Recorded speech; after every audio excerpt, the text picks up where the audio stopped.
बातमी पुण्यातल्या राजकारणाचे रवींद्र धंगेकर वेगळी भूमिका घेण्याच्या तयारीत आहेत। रवींद्र धंगेकर यांची भाजपकडून कोंडी होतीये का असा सवाल उपस्थित केला जातोय। रवींद्र धंगेकर यांचा मुलगा प्रणव धंगेकर अपक्ष निवडणूक लढवण्याच्या तयारीत आहे। जागा वाटपावरून माहितीमध्ये पुण्यात तिढा आहे। निवडून न येणाऱ्या जागा भाजप आम्हाला देत असल्याचा आरोप धंगेकर यांनी केला।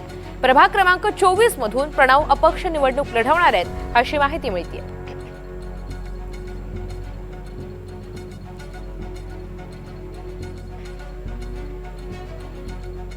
कालपर्यंत आम्ही बाप लेक एकत्र होतो।